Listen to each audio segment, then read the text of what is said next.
नमस्कार. आयज हांव पळयतां की सगळीकडे चर्चा चल्ल्या भुतानी इन्फ्राचो खूब व्हडलो इतिहास आसा.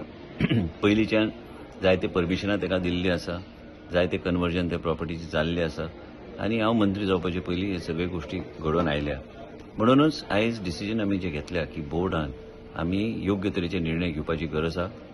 Member secretary planning and development authority Mormugao जे कितें रिप्रेझेंटेशन्स आयल्या ह्यो सगळे आमी ताका धाडून ते व्हेरिफिकेशन करपाक आमी सांगलां. व्हेरिफिकेशन केल्या उपरांत आमचे कडेन धाडपाक लायल्या. बोर्ड मिटींग स्पेशली आपयल्ली आसा. म्हणजे हे सगळे व्हेरिफिकेशन ऑफ फॅक्ट्स जाल्या उपरांत based on the facts verified by the Mormugao planning and development authority आमचे बोर्डाच्या माध्यमांतल्यान आमी योग्य तरेचे डिसिजन घेवपाचे ठरयले आसा.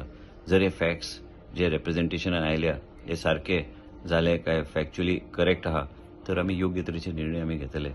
मुख्य म्हणजे कितें आसा की आमकां खंयच इल्लेगिलिटी जाल्ली नाका आनी 17A आमी हिल कटिंग परमिशन आमी दिवंक ना आयज पर्यंत आनी ते प्रोसेस बी जावंक ना आमच्या डिपार्टमेंटच्या माध्यमांतल्यान. आनी विशय हिल कटिंगाचो आमचे कडल्यान येना कारण आमी परमिशन दिवंक ना.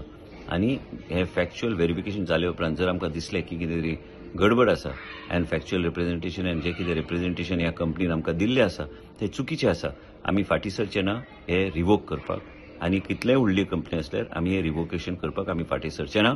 आनी हे आमचे ठाम निर्णय आसा की कितें गोंय राज्यान घडटा ते कायद्या प्रमाणे गायडलायन्स प्रमाणे हे सगळे व्हेरिफिकेशन जावन फॅक्च्युअली जर करेक्ट असले तर गोष्ट वेगळी आसा.